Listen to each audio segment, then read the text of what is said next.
Okay, Romans chapter 3. Итак, Римлянам 3 глава. Okay. The portion we're going to look at is the verses on the sinfulness of all mankind. И отрывок, который мы рассмотрим, посвящен греховности всех людей, всего человечества. The preceding context is Предыдущий контекст, that there is an advantage for Israel over the Gentiles. причина, по которой у Израиля было превосходство над язычниками, Because of the prophetic oracles, в том, что у них были пророчества and the covenants given to Israel. и были заветы, заключенные с Израилем. But there is no difference between the Jew and the Gentile. Но не было никакого различия между евреем и язычником.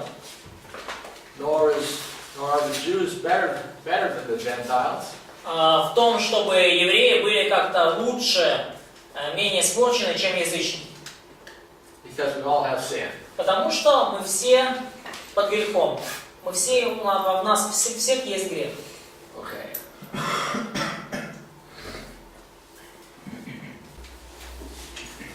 Okay, so there's no difference between the Jews and the Gentiles because we're all sinful.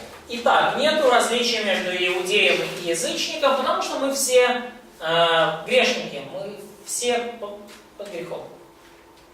And the immediate following context И ближайший последующий контекст, there is no salvation by keeping the law. В том, что невозможно достичь спасения с соблюдением закона. So, even though the law was given specifically to Israel, И даже несмотря на то, что закон был дан исключительно Израилю, the law conveys the guilt of the entire human race. закон показывает и доносит вину всего человечества. And so that is a conclusion to what we're going to be studying this hour. И вот это, скажем так, заключение того, о чем мы будем говорить в ближайший час. It has a lot of human viewpoint in it. И в книге Экклезиаст есть много таких человеческих идей, человеческое мировоззрение. But it also has divine viewpoint. Но также там есть моменты, когда проглядывается божественный взгляд на вещи. And the author of Ecclesiastes, И вот автор Экклезиаста, I think, looks at life in a very realistic way. как мне кажется, говорит о жизни очень реалистично. And the book of Ecclesiastes has a great conclusion. И в книге Экклезиаст есть великолепное заключение. But we're kind of in the middle of the book when we look at this citation. Ну, и оно где-то в середине книги, вот вы, когда вы находите вот эту цитату. I would say that the first verse in this quotation, И мне кажется, что вот первый стих в этой цитате. I better pull up my Bible text here a minute here. Я секундочку открою свой текст Писания, чтобы был передо мной.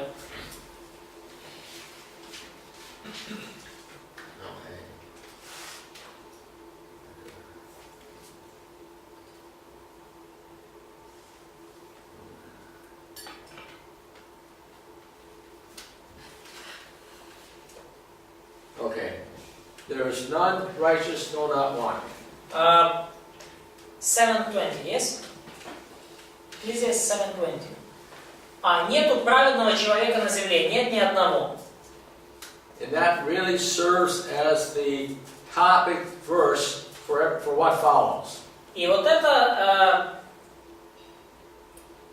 скажем, является тематическим стихом для всего, что последует дальше. the rest of these verses through 19 will explain the various aspects of our unrighteousness. И все последующие стихи, so do you speak about the Romans now, yes? Do you speak about the Romans 3? We're talking about Romans 3. Окей. Romans 3, 10 to 19. Да, то есть 10 глава, 3 глава Римлянам, 10 стих, 10 по 20 говорит, нет праведного ни одного, и, в общем-то, дальше следующие стихи, до 21 он объясняет, почему так. Ну, то есть, объясняет человеческую испорченность. If you just kind of glance down through the text, you'll notice how the apostle has a complete examination of our anatomy. И когда вы читаете через эти стихи вы видите, что апостол Павел делает такое полное исследование нашего устройства, нашей всей греховной анатомии. Ну да, кстати, да. Вся анатомия наша тут исследуется, все части тела. And then in verse 18, he concludes with probably the root cause of our unrighteousness. И в 18 стихе он приходит, автор, к корневой, глубинной причине нашей неправедности. There is no fear of God before their eyes. И нет страха Божия перед глазами их. But he looks at our thoughts and our desires, Когда мы смотрим на наши мысли, на наши желания, our understanding, на наше понимание, he looks at our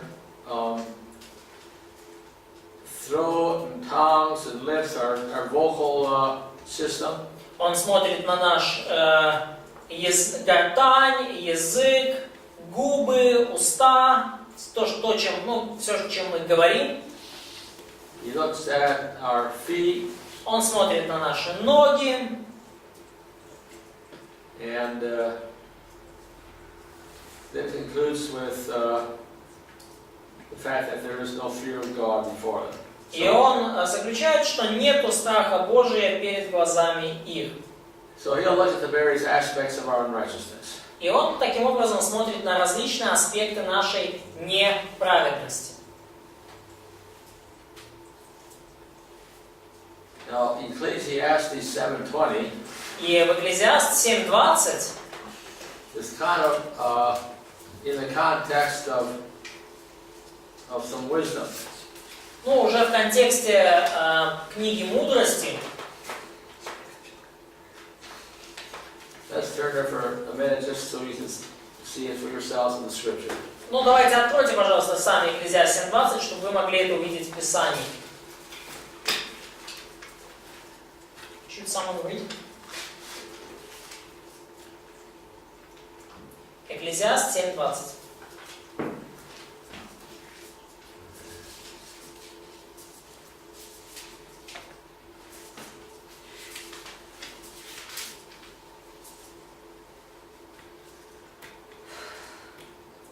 He says in verse 19, Он говорит в 19 стихе, that wisdom strengthens the wise man more что мудрость делает мудрого сильнее, than 10 rulers who are in a city. сильнее 10 властителей, которые в городе.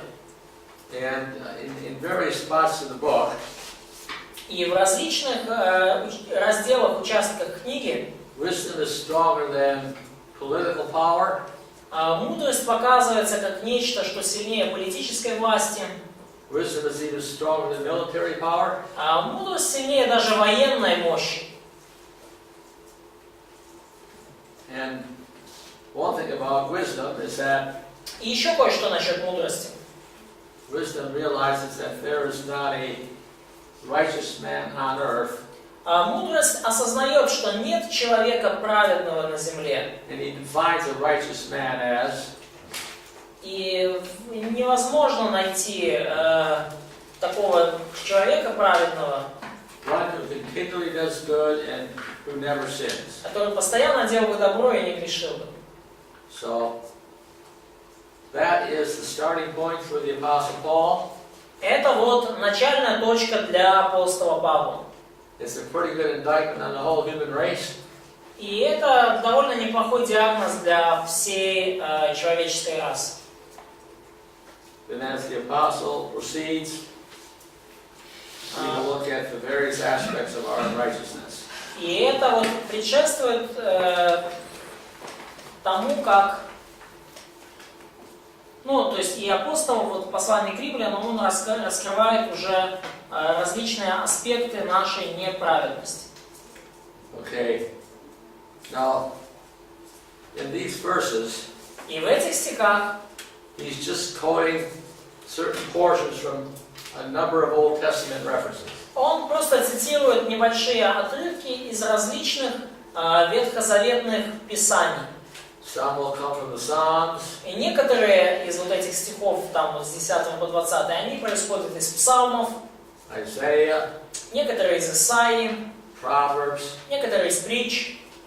So it's really beneficial to look at the context from which these quotes are coming. И поэтому это очень полезно посмотреть на контекст, из которого произошли вот эти вот цитаты. I believe the first quotation is Psalm 14. И я вижу, что первая цитата это Псалом 13. Да, Псалом 13, 1-3.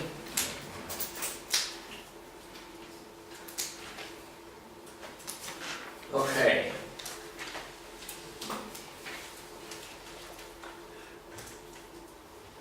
In class, how Дорогие does this студенты, psalm begin? как начинается этот псалом? 13.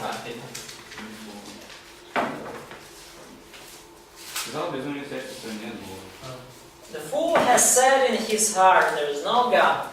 What? The fool has said in his heart, there is no God. Okay.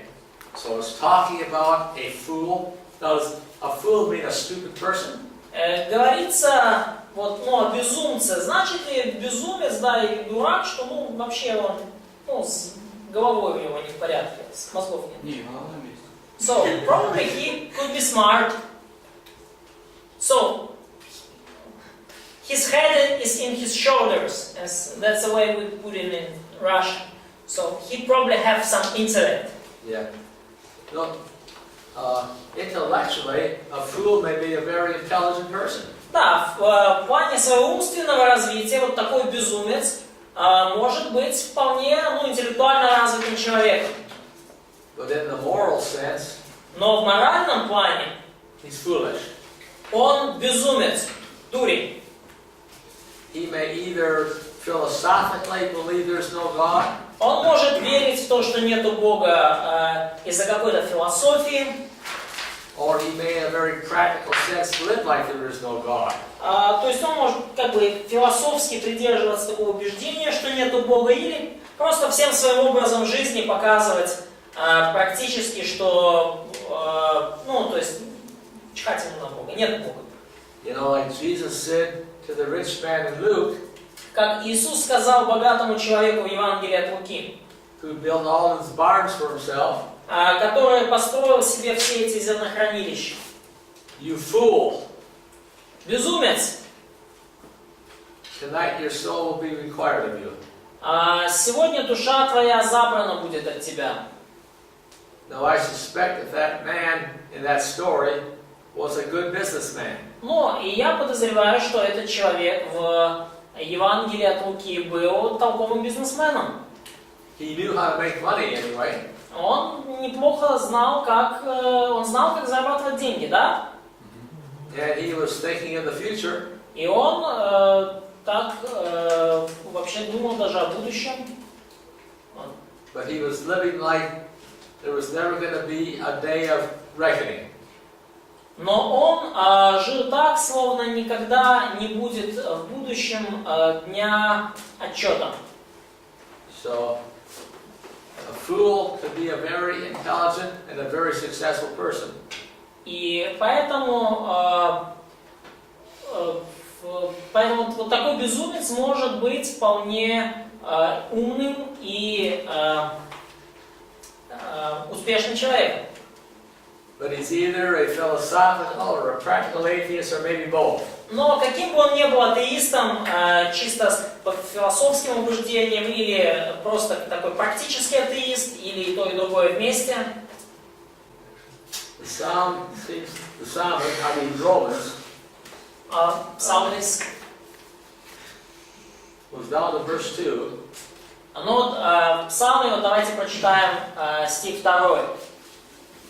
And he sort of pictures the Lord as taking a look at the human race. И вот картинка такая: Господь с небес так посмотрел на человечество, на сынов человечества.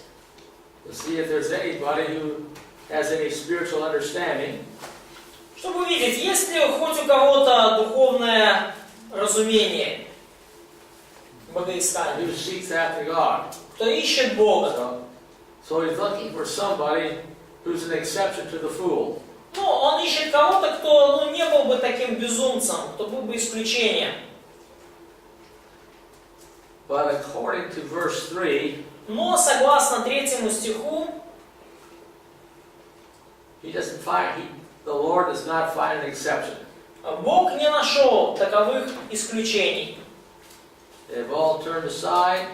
Все уклонились, Together they have become corrupt. сделались равно непотребными. There's none that doeth good, no, not one. Нет делающего добро, нет ни одного.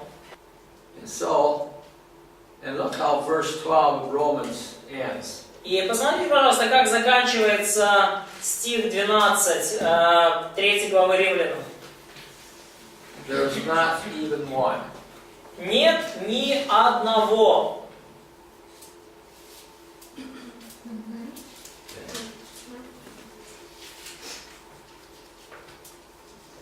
So look how Romans 3:12. Давайте посмотрим на Римлянам 3:12. There's none who does good. Нет делающего добро. How that supports Ecclesiastes 7:20. Похоже, что это частично, очень похоже на Экклезиаста 7:20, на часть стиха. That there is not a righteous man who continually does good and never sins. Ну, да, то есть, что нету человека, который постоянно делал добро и не грешил. So we kind of need to be flipping back and forth between the New Testament and the Old. И вот мы будем вот так вот перепрыгивать с Ветхого на Новый Завет, So that we get a little bit better idea of the context. чтобы лучше понимать контекст. And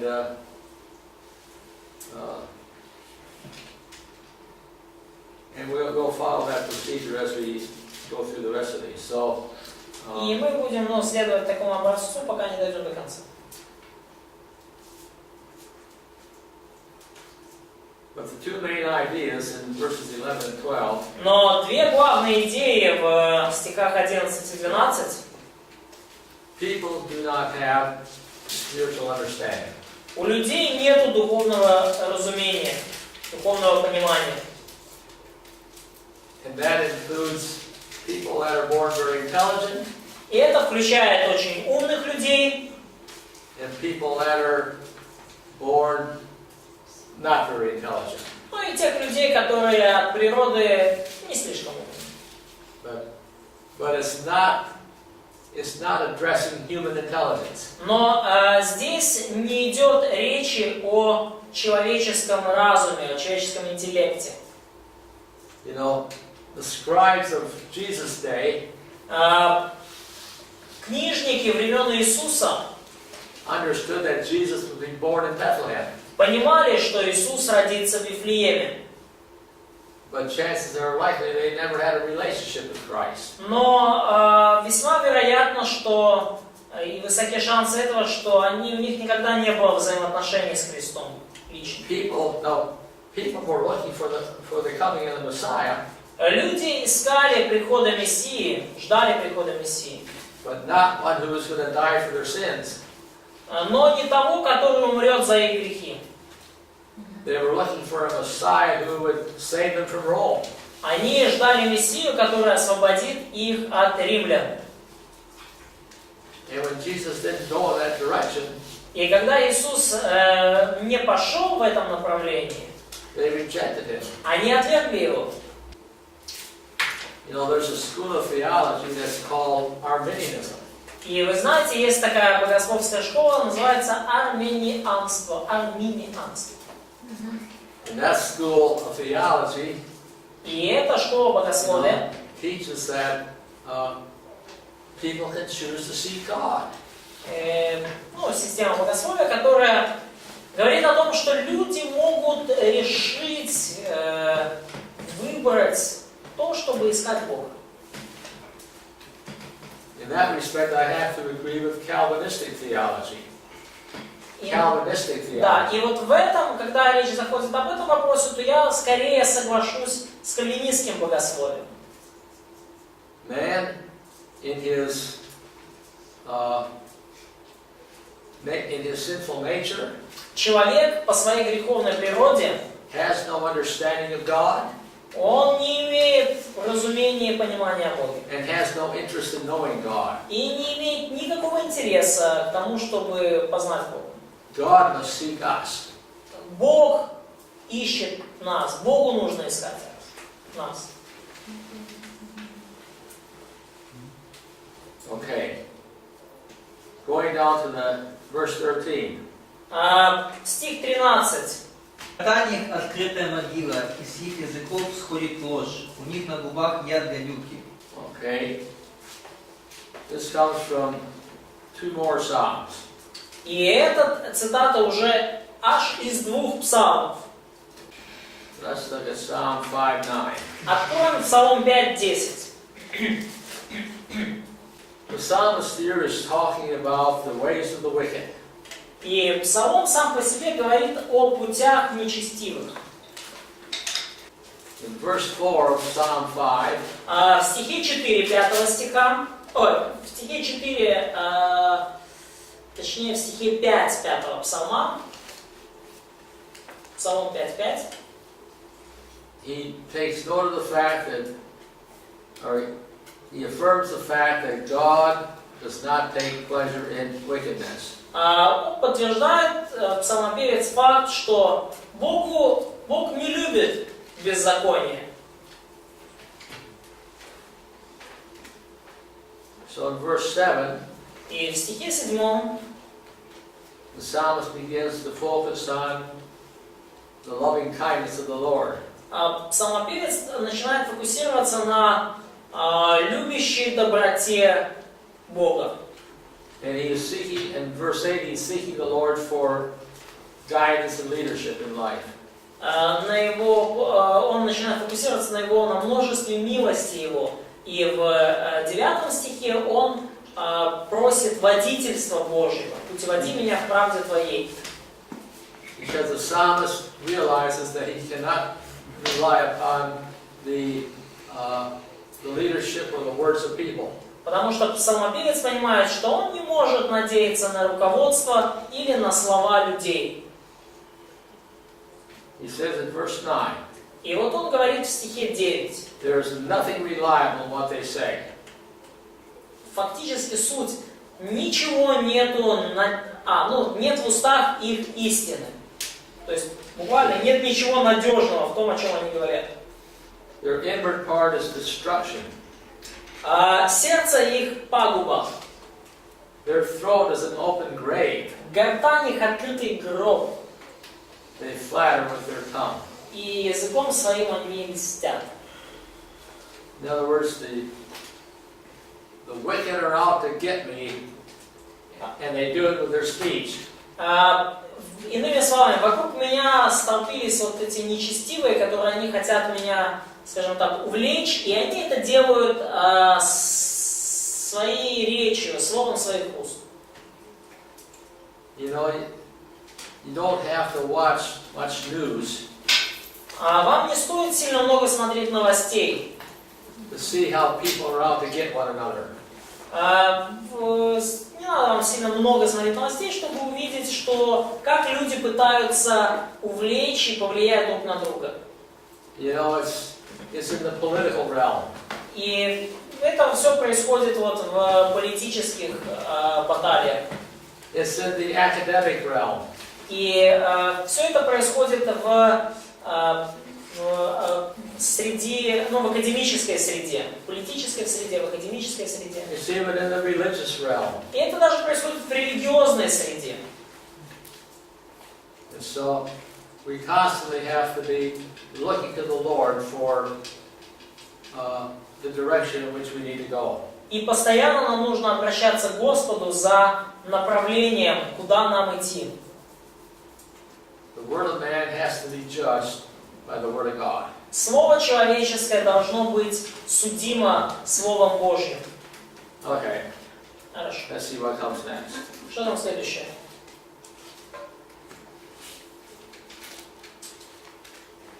Okay, Psalm 140, verse 3.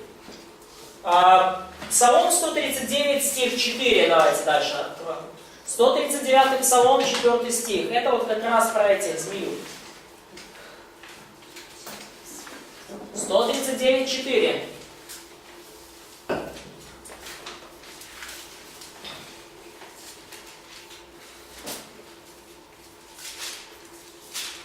Изощряет язык свой, как змея, яд аспида под устами их. That's wrong sound. Just 1 second, class. They found it already. There we go. Okay. Another prayer by David to rescue him from evil men. Это еще одна молитва Давида о том, чтобы Давид избавил его от притеснителя, от злого человека.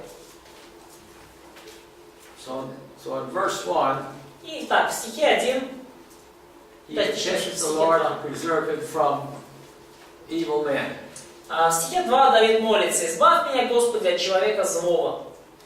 They're evil, they devise evil in their hearts.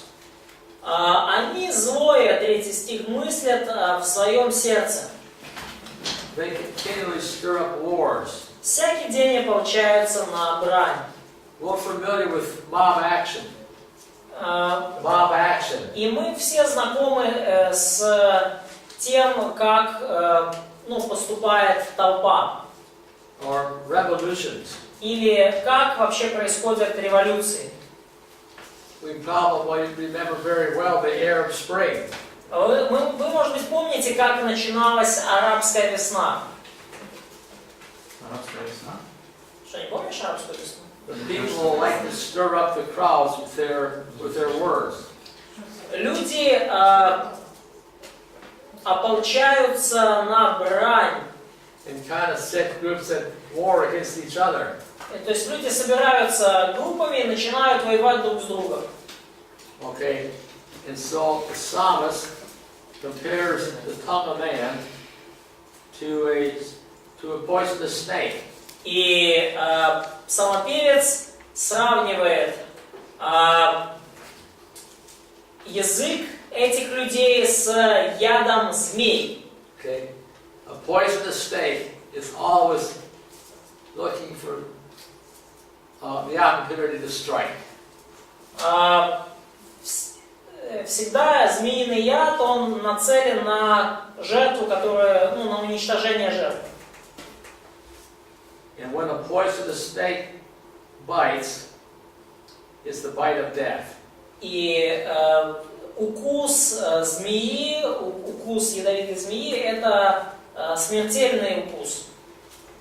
And so in verse 3 of the psalm, И вот в 3 стихе Псалма, the 4 psalmist стихе Псалма, focuses on the speech of a wicked and violent person. таким образом псалмопевец фокусируется на речи вот этого притеснителя, злого человека. And so as the apostle continues down the anatomy of man, И потому, когда апостол Павел уже в 3 главе Римлянам, он, скажем так, идет через анатомию человека, he uses 2 psalms on the wicked он использует сразу 2 псалма, посвященных нечестивым, that address the evil speech of man. которые связаны с нечестивой, со злой речью людей. I'm looking for the reference about their mouth is full of cursing and bitterness. И that's Psalm 10. That's Psalm 10? Yeah. Okay. I'll tell you now the exact verse. Psalm 10:7. Psalm 10:7, okay. His mouth is full of curses and deceit Okay. and oppression. I'll be right there. Okay. Ты уверен? А может 9? А в синодальной Библии Yeah, 9:28. В синодальной 9 и 10 стихи, 9 и 10, как бы английской Библии, они одни. Ну да. Да, следующий Псалом 9:28. A famous, actually, it's just more of the same. Ну, это по сути одно и то же. So this is kind of the third psalm describing the ways of the wicked. Это еще один псалом, который описывает пути нечестивых. And talking about what comes out of his mouth. И говорит опять же о том, что исходит из их уст. A famous preacher who is now gone to be with the Lord. И был один проповедник знаменитый, он уже сейчас с Господом. Preached a message on this very verse. И он проповедовал, проповедник как раз на этот стих. His mouth is full of bitterness and cursing. По поводу того, что вот уста полные проклятия, коварства и лжи. And one of his parishioners, or whoever was somebody in the church that Sunday morning, Ну, кто-то из его прихожан, ну или, неважно, кто-то из находившихся тогда в церкви в воскресенье, came up to the pastor and challenged him after the message. подошел к пастору после проповеди и бросил ему вызов. He said, everybody's not like that. И он сказал, никто не вот такой, нету таких людей. So he said, I tell you what, just go out on the street or on the sidewalk. So, Go out on the sidewalk. preacher told him. Right. И проповедник сказал, пойди на улицу And the first person that comes along, punch him in the mouth. и ударь по лицу, ударь в зубы первого же человека, который попадется тебе на пути. And then see what comes out of that mouth. И потом ты услышишь, что из их уст изойдет. Okay. So much then with the mouth. Ну вот столько, видите, сказано насчет языка, уст. Now we're going to go to the feet. Теперь перейдем к ногам. Let's take a look at Proverbs 1:10-15. Давайте откроем притчи, первую главу, с 10 стиха и до 16. До 15, точнее. 10 до 15.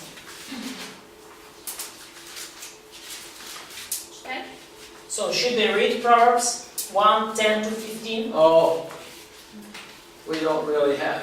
Let's see. I want to just.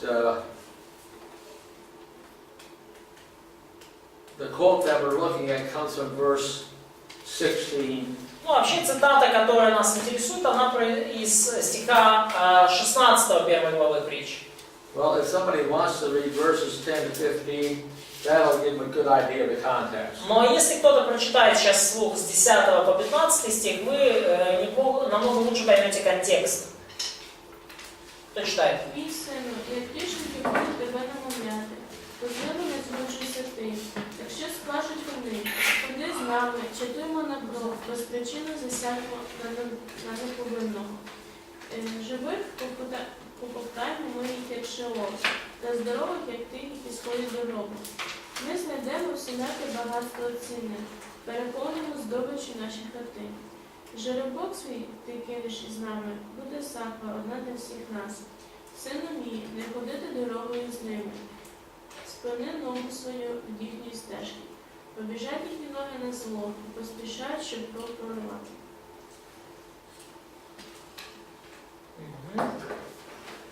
Yeah, maybe. I'm sorry, I just can't even hear them read, so you'll just have to let me know. Yeah, okay. Now what we have here in Proverbs 1, Итак, что мы здесь видим в притчах 1 главе?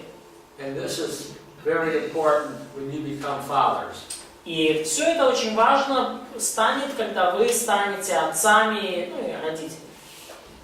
Отцами. Warn your children not to get in with the wrong crowd. Предостерегайте ваших детей, чтобы они не путались с плохих компаниях. I mean, the wrong crowd can seem to be very convincing. И вот такая вот плохая компания может, вообще говоря, быть весьма убедительная, то есть она может сильно влиять на человека. You know, they can make their voice sound very exciting.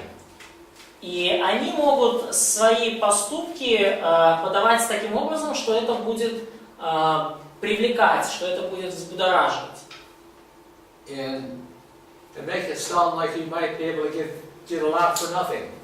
И может даже сложиться такое впечатление, что можно заработать много, почти ничего не делая. But their ways are bent on committing crimes. Но их пути фактически связаны с совершением преступлений. And crimes of violence for the sake of material gain. Преступлений, насилия с целью материальной наживы. So that's why in verse 16, И это причина, по которой в 16 стихе their feet run to evil, их ноги бегут ко злу and they hasten to shed blood. и спешат на пролитие крови. So the only portion that's quoted И единственная вот часть, которая процитирована, is their feet are swift to run to evil. I think it's about the blood in Romans. Okay. Their feet run to evil. Да, ну вот, и вот та часть, которая процитирована, то, что ноги бегут ко злу. А еще? But they're anxious to shed innocent blood. Но они очень хотят пролить кровь невинных. То есть они очень, скажем так, нацелены на насилие. Probably even commit murder. И они, в принципе, готовы даже совершить убийство. You know, back in verses 13 and 14, you know, you got the prospect of making money.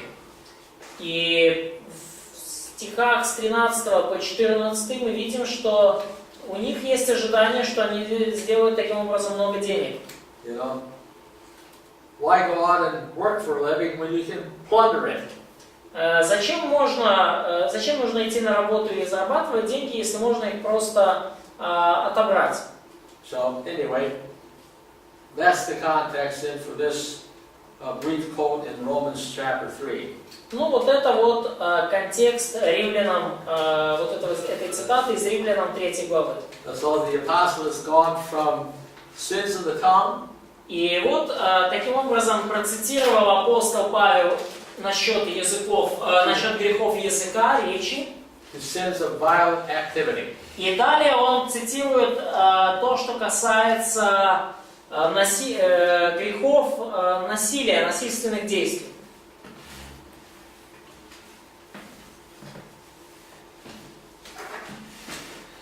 And then, И далее take a look at Isaiah 59. давайте посмотрим Исаию 59 главу. Исаия 59, 7 и ниже.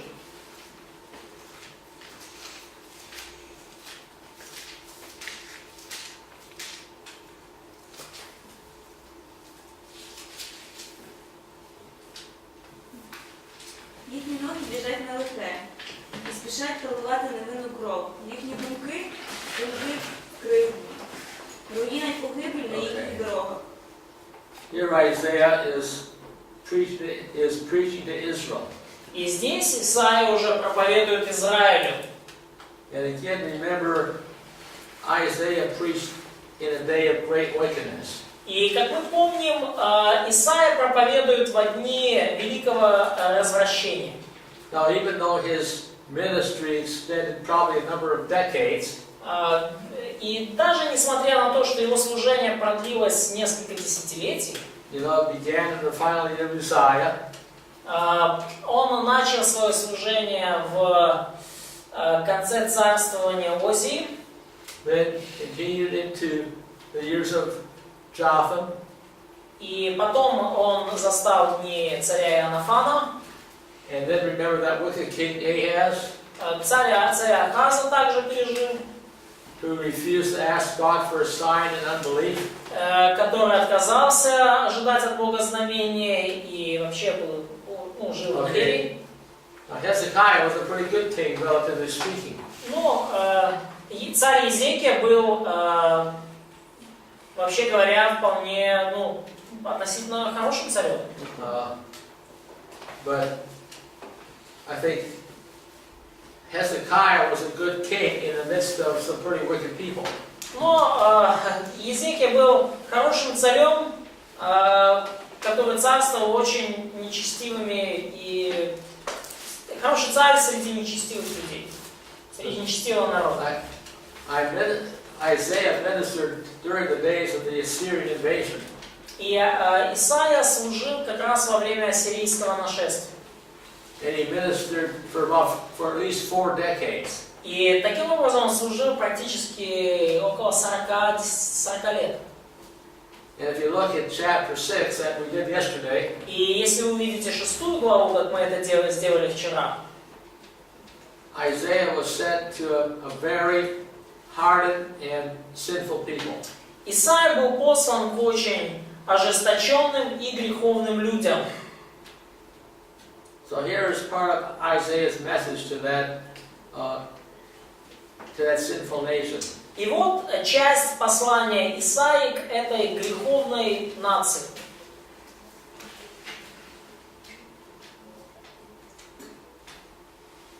Now the quote comes from verses, I think from verse 7 and 8. И цитата, она происходит из стихов 7 и 8, 59 главы. But why don't you have people in the class read starting with verses, I'll just take all the verses up to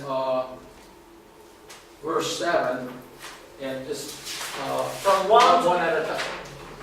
Each student read a verse. From 1 to 7. Right. With 8. No, from 1 to 6. 6, I think. С 1 по 6 каждый из студентов прочитайте по одному стиху по очереди. 59 глава Исаии. Вот рука Господа не сократилась на то, чтобы спасать, и ухо его не отяжелело для того, чтобы слышать. Но беззаконие ваше произвели разделение между вами и Богом вашим. И грехи ваши отвращают лицо его от вас, чтобы не слышать. Ибо руки ваши осквернены кровью, и персты ваши беззаконием, и уста ваши говорят ложь, язык ваш произносит неправду. Никто не взывает справедливости, никто не защищает своего дела под правдой, они полагаются на пустые доводы и говорят ложь, зачиняют беду и порождают грех. Висиджують яйця літучі, печуть павутиння, хто з'їсть їх і яєць помирає, а розбитого гади не вийде. Нитки їхні не стануть одежею, і виробами своїми вони не покриються. Їхні діла кривди, і в їхніх руках чинне насильство. They are done. Okay. Okay. Okay. So the apostle will extract certain lines from verses 7 and 8. И апостол Павел, он возьмет некоторые строчки из стихов 7-8, Исайя 59 глава.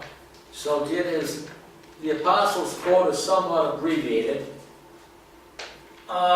И цитата апостола в каком-то смысле зашифрована. And note how he quotes most of verse 7 except for their thoughts are thoughts of iniquity.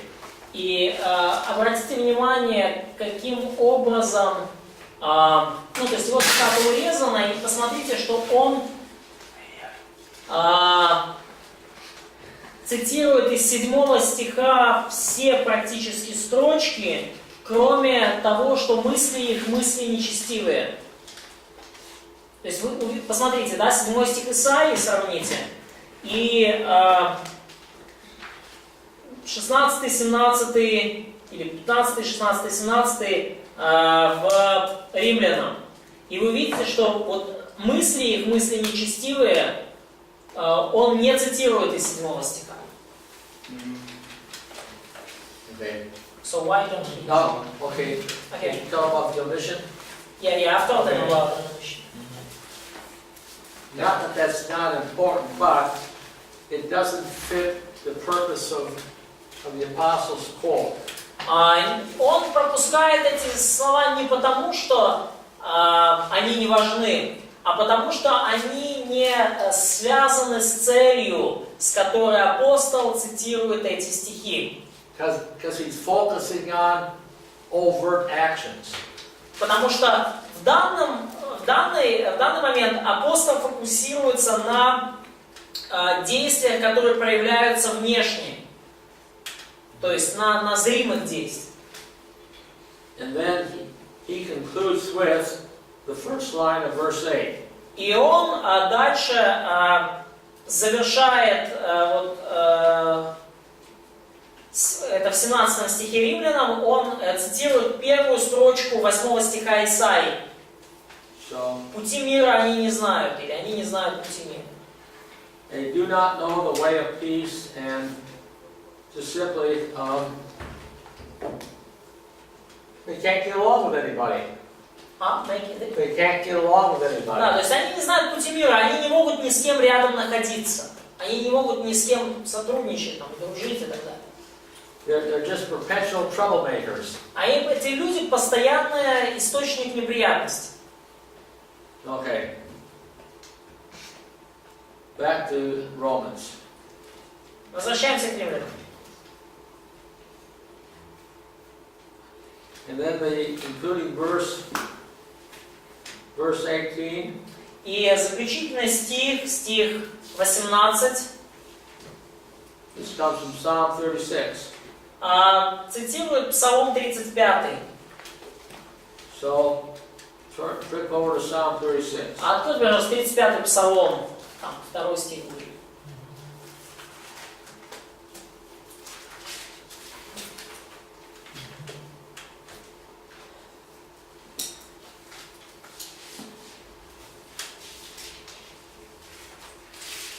So somebody, or they can take one person reading each verse, read verses 1 through 4, I believe, and that gives a good context how there is no fear of God before them. Да, и прочитайте, пожалуйста, по очереди с 1 по 4 стих, или один, или по очереди, и тогда вы увидите контекст этих стихов, этой цитаты. Нечестие беззаконного говорит в сердце моем, нет страха Божия пред глазами его. Ибо он льстит сам в глазах своих, будто отыскивает беззаконие свое, чтобы возненавидеть его. Слова уст его неправда и лукавство, не хочет он вразумиться, чтобы делать добро. И 5 тоже. Даже на ложе своем замышляет он беззаконие, он встал на недобрый путь и не отвергает зла. Okay. So you see, the only portion of that whole context that the apostle quotes is the second part of verse 1. Единственный отрывок, который вот из всего этого псалма цитирует апостол Павел, это 2 строчка 2 стиха. But that sort of summarizes everything the apostle has said in his list of sins. Но эта строчка замечательно суммирует все то, что до этого говорил Павел, приводил он в своем списке грехов. Or better said, that really gives the root cause of all the sins that the apostle has referred to. И эта строчка замечательно показывает глубинную, корневую причину всех тех грехов, о которых говорит апостол. And you know, when the text says there is no fear of God before their eyes, и когда текст говорит, что нету страха Божия перед глазами, their eyes are really a figure of speech for the heart. Ну, то мы понимаем, что глаза их это всего лишь, скажем так, образное выражение, говорящее об их сердце. So the apostle has given us a pretty good examination of our anatomy from a spiritual aspect. И апостол таким образом дает нам очень хорошую анатомию, анатомический разрез наш с духовной точки зрения. We have no fear or reverence for God. У нас нету страха, у нас нету почитания Бога. We have no understanding of spiritual things or even a desire to know God. У нас нету понимания, разумения духовных вещей, у нас даже нету желания познать Бога. Our mouths are full of evil. Наши уста полны зла. And we like to do destructive things with our mouths. И нам нравится совершать разрушение через свои уста, своими устами. And man's overt lifestyle can be very destructive. И весь образ жизни человека может быть таким образом весьма разрушительным. So, by drawing from the Old Testament, И таким образом, цитируя из Ветхого Завета, the apostle has pretty well covered all bases. апостол Павел закрывает все вот основы,